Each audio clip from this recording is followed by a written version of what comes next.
Hi kids and welcome to our journalism day 2 and then join me to uncover the Philippine press.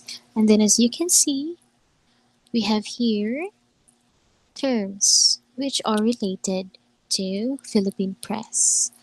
Revolutionary, imperialist, English language, Japanese, guerrilla, liberation, and martial law.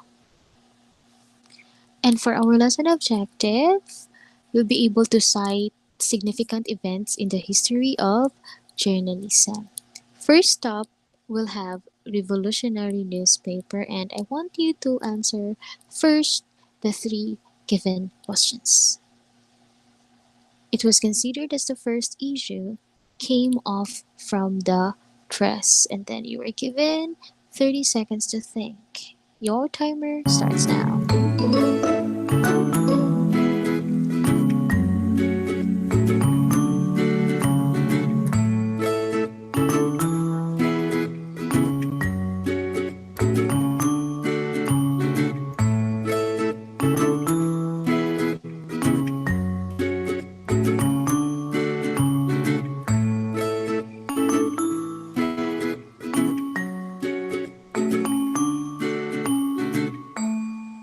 Okay, time's up. And then the correct answer for this question is La Libertad.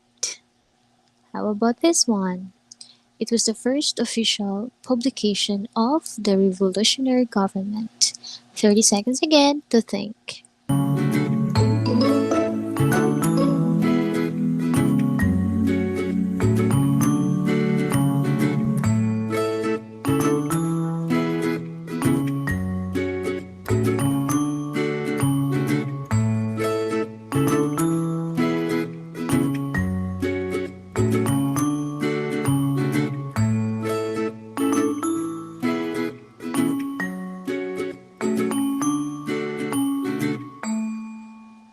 Okay, time's up. And then the answer is Periodical El Heraldo de la Revolucion. And then the last question. It was published in consonance with a wave of nationalism. And then 30 seconds again to think.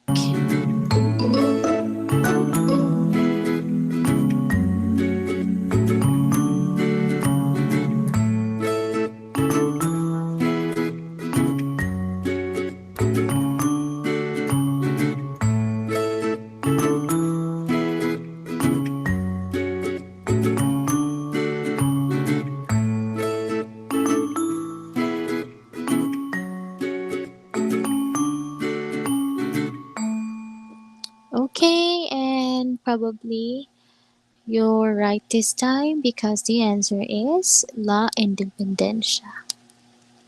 Then let's talk about the revolutionary newspaper.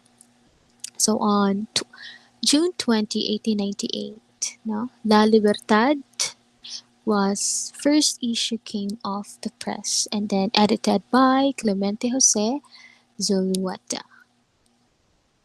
And on September 3, 1898, La Independencia, published in consonance with a wave of nationalism, and then the editor, General Antonio Luna.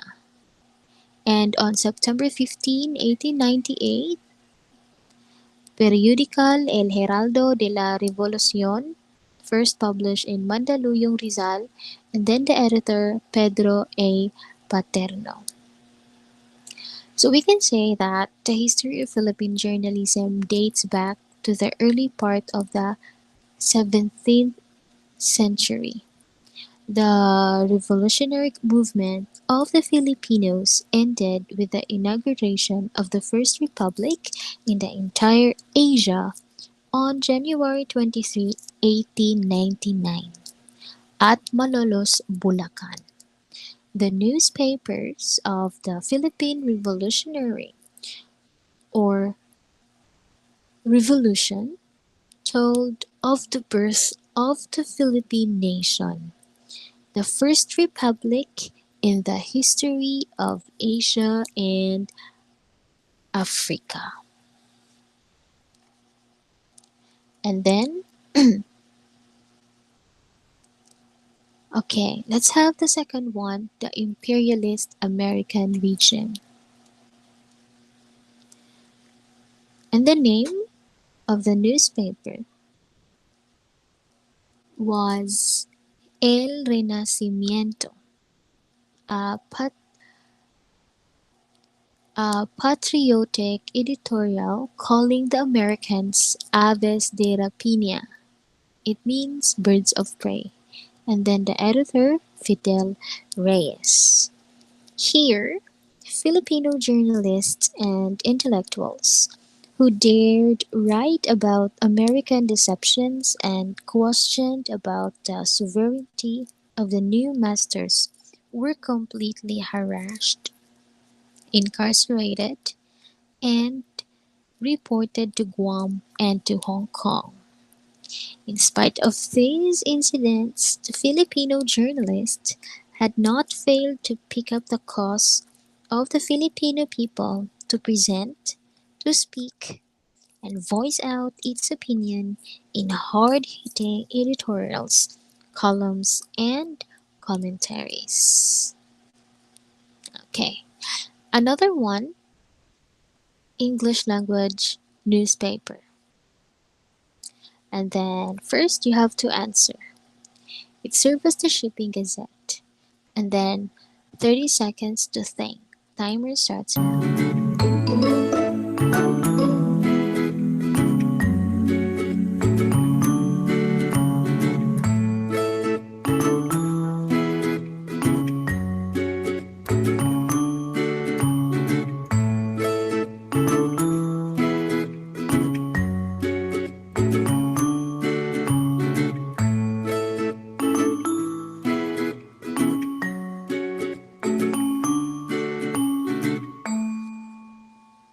Okay, time's up. And then the answer is Manila Daily Bulletin.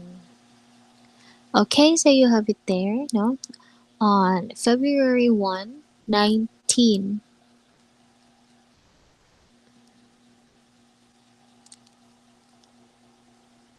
you have there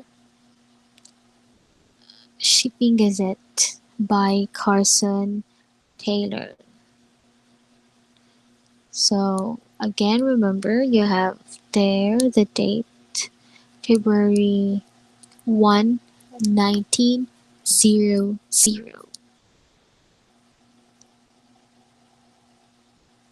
And on August 8, 1920, no, another newspaper, the Philippines Herald by Senate President Manuel L. Quezon. So, in the pages of the Herald, Quezon had an outlet for the Filipinos' viewpoint, something which he felt was not available and possible in American owned newspaper. Then the next one, the Japanese occupation.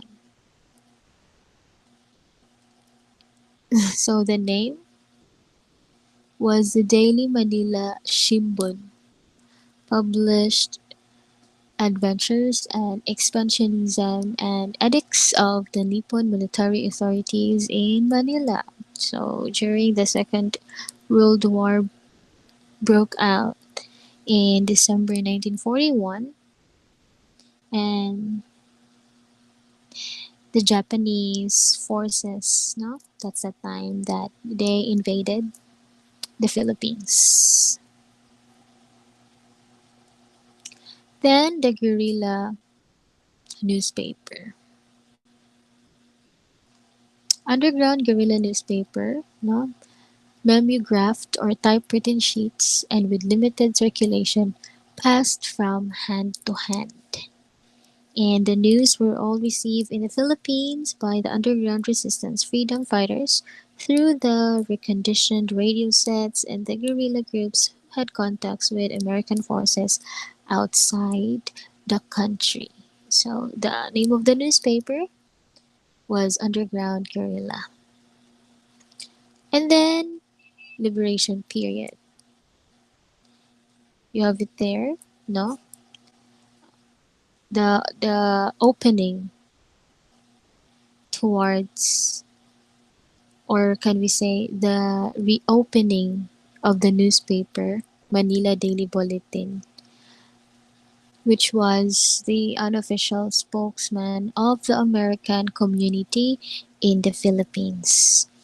Americans liberated the city of Manila on February 3, 1945. There were many fly-by-night newspapers which hit the streets. And then the Free Philippines was published in Leyte by the War Information Office attached to the headquarters of General Douglas MacArthur.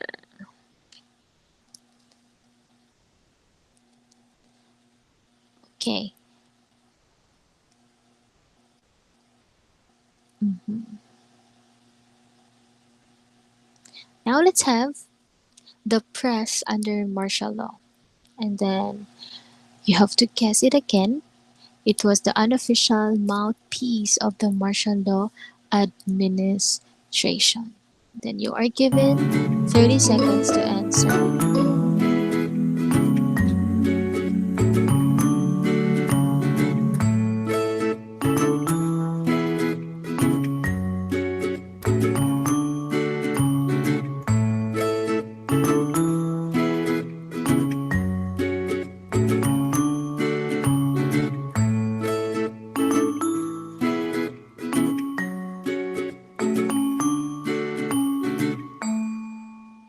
Okay, so the answer is Daily Express. Next, it was a military controlled mass media advisory council. 30 seconds to think.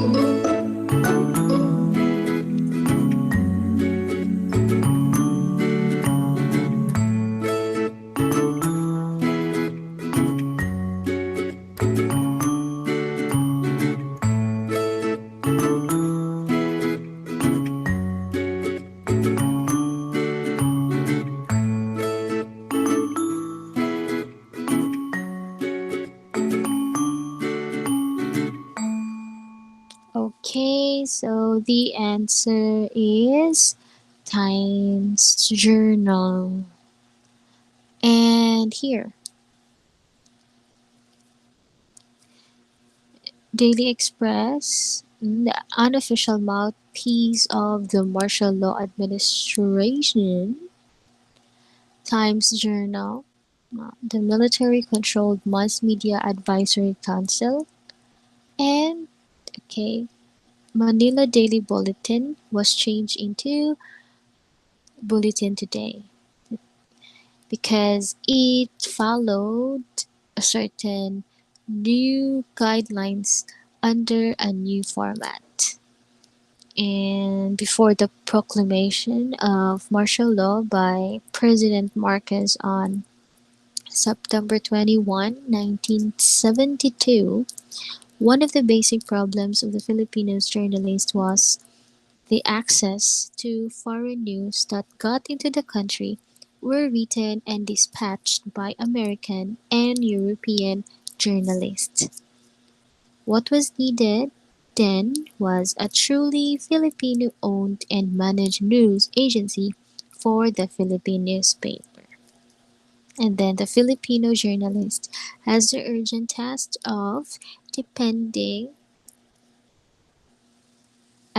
defending the rights of the people and keeping the concept of press freedom clear and untarnished.